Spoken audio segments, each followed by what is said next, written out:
కాసేపట్లో పెళ్లి, బంధుమిత్రులు, మంగళ వాయిద్యాలతో మ్యారేజ్ ఫంక్షన్ కలకలలాడుతోంది. సడన్ గా కారంచెలతో ఫంక్షన్ హాల్లోకి ఎంట్రీ ఇచ్చారు కొంతమంది వ్యక్తులు. ఈ క్రమంలో వరుడికి గాయాలయ్యాయి. అమ్మాయిని ఆమె బంధువులు తీసుకెళ్లడం జరిగిపోయింది. సినిమా స్టైల్లో జరిగిన ఈ ఘటన రాజమండ్రిలోని కడియంలో జరిగింది.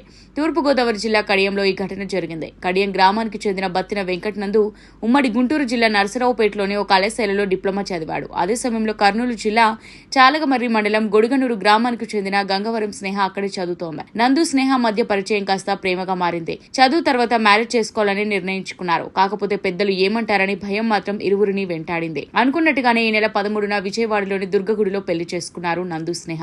అనంతరం కడియం వచ్చిన వెంకట్ నందు ఇంట్లో పెద్దలకు చెప్పడం వాళ్ళు అంగీకరించకపోవడం చికచికా జరిగిపోయింది. బంధువుల సమక్షంలో మరోసారి వివాహం చేసుకునేందుకు ఈ నెల 21న ఆదివారం ముహూర్తం పెట్టుకున్నారు. ఇదే విషయాన్ని వధువు తన పేరెంట్స్ కి తెలిపింది. అందుకు సంబంధించిన అడ్రస్ కూడా ఇచ్చింది. కడియంలోని ఓ ఫంక్షన్ హాల్లో ఆదివారం ఎర్లీ మార్నింగ్ వివాహం జరుగుతోంది. వధువు తరపు బంధువులు అక్కడికి చేరుకుని పెళ్లి కొడుకు వాళ్ళ బంధువులపై కారం చెల్లారు. స్నేహను అపహరించేందుకు ప్రయత్నించారు.